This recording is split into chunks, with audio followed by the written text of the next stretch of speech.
Hey everyone, and good evening, and welcome to today's live stream. Today, we're talking about feeling and judging types and why feeling and judging types are so sensitive to criticism. With a feeling and judging type, when you question them, what they tend to do is they tend to feel like you're questioning the relationship. Feeling and judging types all make the same mistake. When you tell a feeling and judging type, I didn't like when you did that, or I didn't like when you said that, or I didn't like when you did this, what you're telling them is, I don't like our relationship. And that's pretty rough. That's where you get a lot of FGAs who go like, oh, so then you don't want to be my friend. A lot of FGAs actually respond to that way. They actually seriously say that. Oh, so you don't like my friendship. Oh, so you don't want to hang out with me anymore. Oh, so you're upset with me. You don't want me around.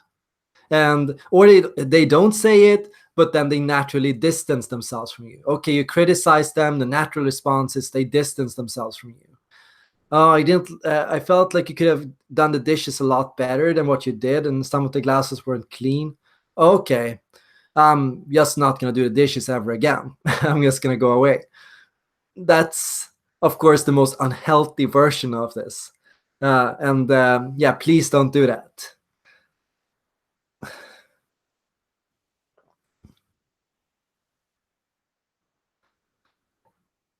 What you have to understand with feeling and judging types is thinking and perceiving is their rival function. It's their inferior. It's their inferior function. So thinking and perceiving causes an enormous amount of stress, and it causes a lot. It hits the INFJ or the ENFJ or the ESFJ in their values, deep in their values. This is also why whenever an INFJ or an ESFJ is under a lot of stress, they are also extremely self-critical. Feeling and judging types are among the most self-critical of all personality types, and I mean this in a like in a negative sense. INTPs, they use criticism in a positive and constructive manner. They go, "Hey, I could have been a bit faster. I could have improved this tactic. I could have done this a little smarter," and they laugh about it and they feel good about it.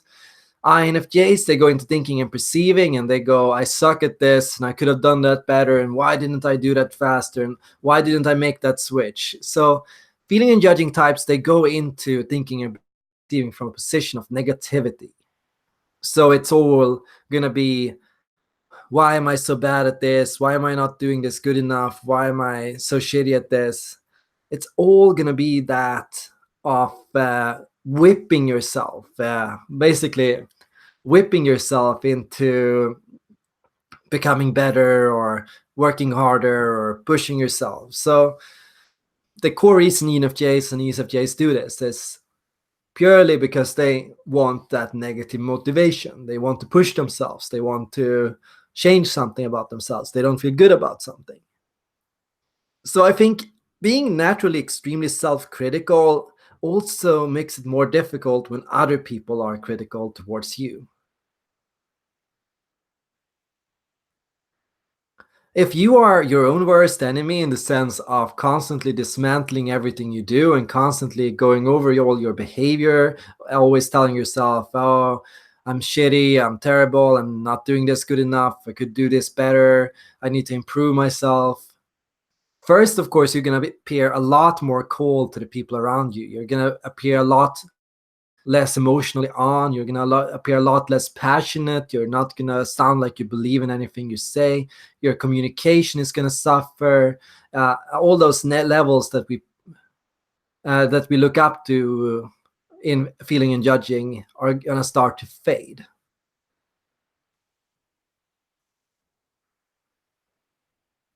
But it's also gonna be like when other people say the same thing you did. It's gonna be like, wow, they confirmed my entire worldview. I was suspecting that maybe I do suck and maybe I am terrible. And now they say I suck. So I must be terrible. If it's not just me that is worrying about this, but other people actually think this, then it must be true.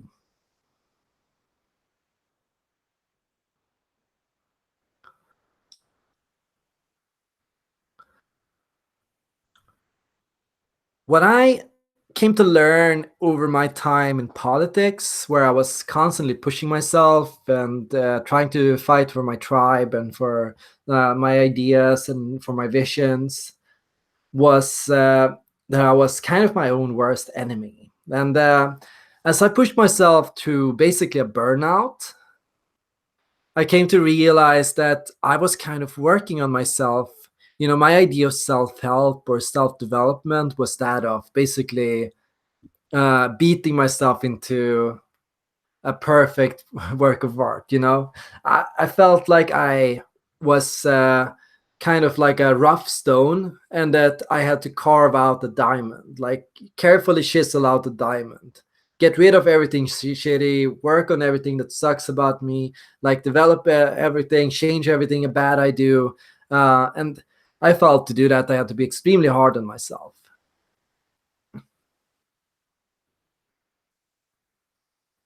And there is something about this with feeling and judging types in that they tell themselves they do this for the sake of the community or for their relationships or for their connections.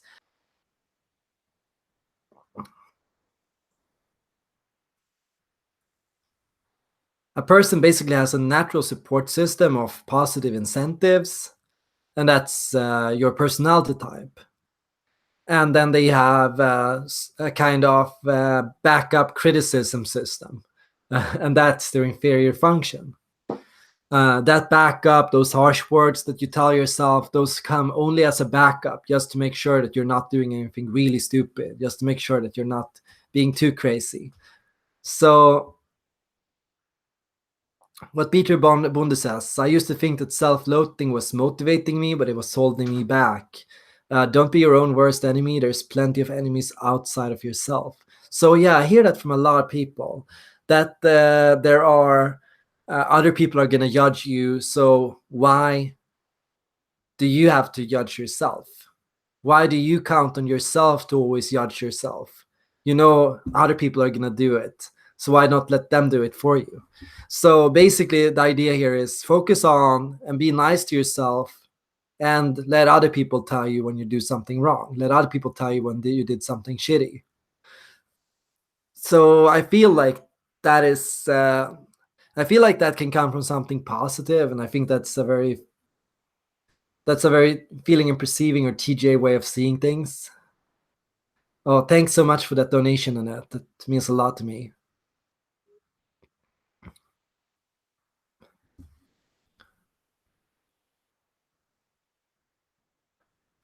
That idea of enemy has always been very difficult for me, because it's always been very difficult for me to think of people in terms of enemies.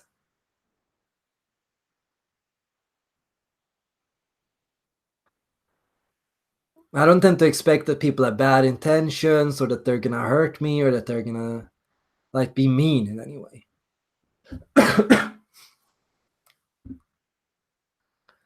And I feel like most FJs go in with that attitude. We go in assuming people are going to be nice to us. And then as we go into the relationship, and as we start hearing a lot of shit, and as we start feeling like we're underappreciated and we're doing so much and we're only getting criticism back and people are only using us, those thoughts start to bottle up. Like, oh, people are actually using me. Oh, people are actually being mean to me. Oh, people are actually being hurtful to me. And why are they doing that?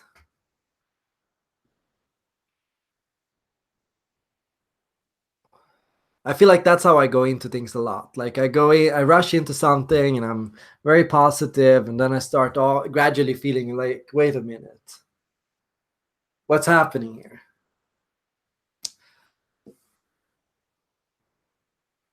And that's always been very difficult for me, because it's hard for me to understand why people would do it, or what caused them to do it, or what would make them behave that way.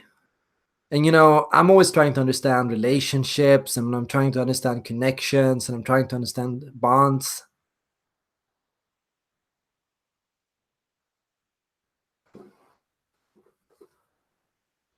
And I feel like if other people are being mean to me or they're being rude to me, there's a problem not necessarily with that person, but with that relationship. And I feel like that relational view of feeling and judging, that focus on relation and connection, is above person. So we don't expect that it comes from a person because they are a bad person.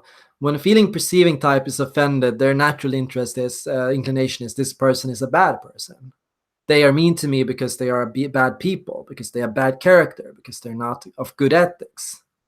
But when a feeling and judging type is criticized, it's because there's something wrong with the relationship. There's something in the relationship that's not working. There's a problem with our connection, and that changes how your whole attitude. So that's why feeling and judging types tend to go and focus their energy into fixing the relation rather than changing the person.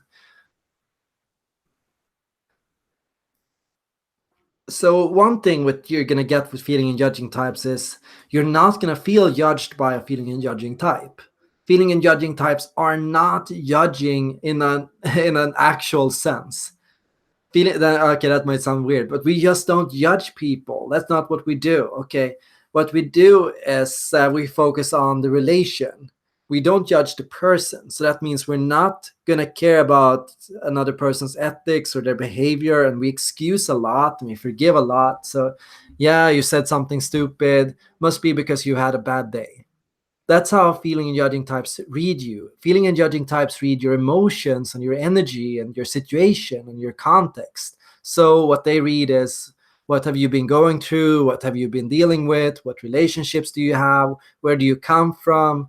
What makes you do what you do? So we're reading people's energy and we're reading people's emotions, but we're not reading people's characters. So we're not saying anything about your character, like, or how honest you are, or how authentic you are, or how good of a person you are. So that's also why a lot of FJs can later on realize that I'm been dealing with a shit person. Like, they can go years and years into a relation, and then after it's over, only after it's over, they can realize that, yeah, okay, sure, this person had a lot of things going on in their life, and they had a lot of sucky situations to deal with, and they had a lot of problems in their life with other people. But they also had bad character. They also decided to be mean and to be rude and to be selfish. They also decided to do a lot of shitty things. Sure, their relations may have caused some of this, but yeah, they also did some really shitty things. That's a realization you get only later on as an INFJ or an ESFJ. So an FJ, they go in and they read your energy and they see, oh, you're struggling with something, and oh, you're suffering from something. What can I do to help you? How can I change that energy? What can I be a better friend? Is there something we can do about your relationships? Can we create a better atmosphere here? Is there anything we can do about your situation? That's how feeling and judging types go in. And that can make a person feel extremely understood. A feeling and judging type will make you feel extremely understood, and they will make you feel like, yeah, I can open up and I can talk and I can say how I'm feeling, and I can finally like say something without feeling like they're gonna judge me for it. A lot of people fear judgment, so a lot of people don't say anything. You have a lot of people who are closeted or hidden or shy. So what that means is, yeah, they're not gonna necessarily share their creative ideas, because what if people call it stupid? They're not gonna speak out about their true feelings, because what if people invalidate those feelings? Feeling and judging types, they only go, oh. Like when you share with the feeling and judging type, they go, oh, that's cool. I understand that you feel that way. Yeah, I can get that. I felt a similar way. That last one is kind of crucial. I've also felt that way. That's part of the relational strategy. Like, I call feeling and judging types diplomats. I call them trusting. I call them benevolent. I've called them persuasive. I call them communicative. So what they do is they relate, they put themselves in your shoe, they look at your situation, they think about if they've been in a similar situation, they think about if they've been going through another struggle that is relatable, they think about what they can say to make you feel related to and understood. What experience in my life can give them perspective right now.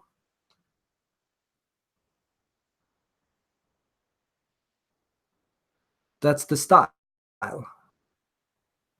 Annette says, I rate criticism as constructive value, assess its value, and apply it to my betterment, mainly as a formula type of thinking, not my affinity necessarily.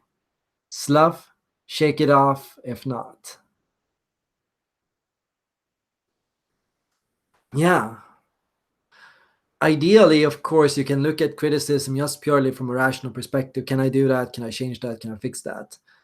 I feel like for me, criticism is easy to deal with when it comes to a thinking and judging type or a feeling and perceiving type.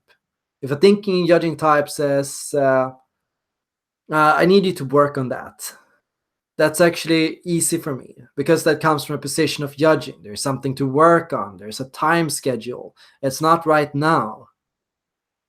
When feeling and perceiving tells me, hey, that was pretty shitty of you, there is the feeling aspect of this. I did something shitty. I did something that was difficult or something that was bad, and that hit against another person's values. So I need to work around that, and I need to think about that. But when a thinking and perceiving type criticizes you, there can be an immediacy that is very difficult, and that is the immediacy of the criticism. And right now, like this sucks, this is not good, this is not good enough, this is not fast enough, this is not the right way to do something.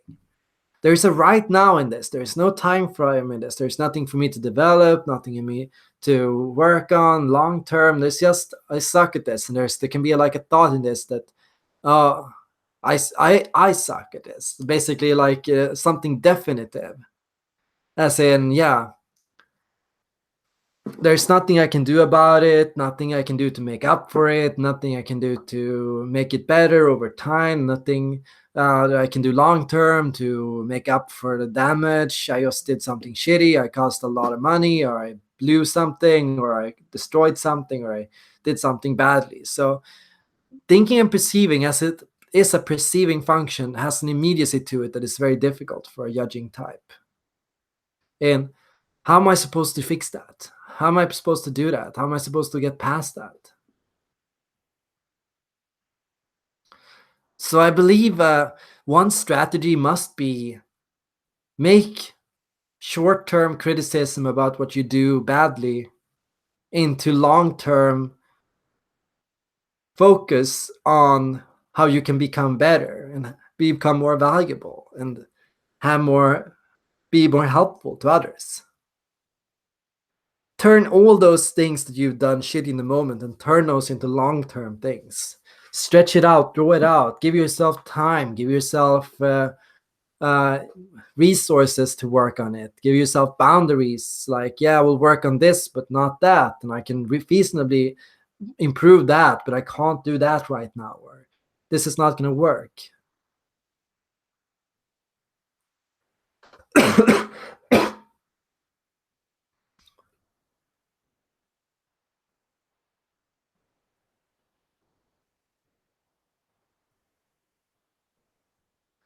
YV Neverland says, I don't judge, but I try to accept people where they're at. I forgive quite easily, I think.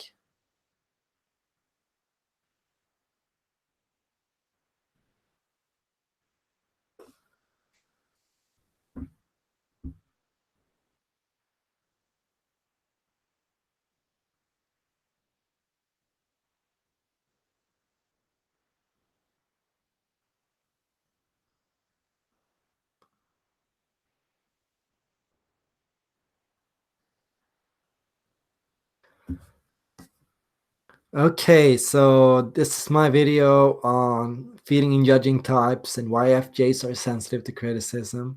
Thanks everyone for joining up, and do join in the after discussion on Discord if you want.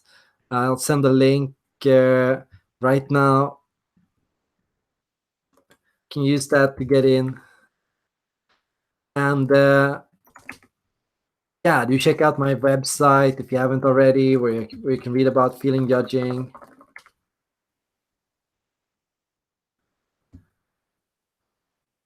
Visit my Patreon to get some sneak peek videos and behind the scenes things, and just some, yeah, small everyday stuff that I'd like to share sometimes.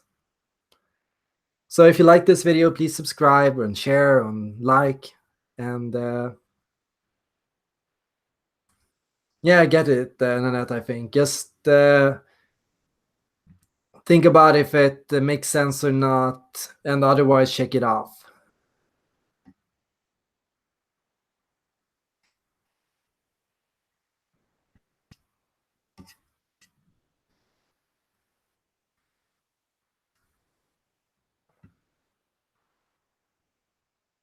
Okay, thanks everyone for joining up, and see you all in the next video.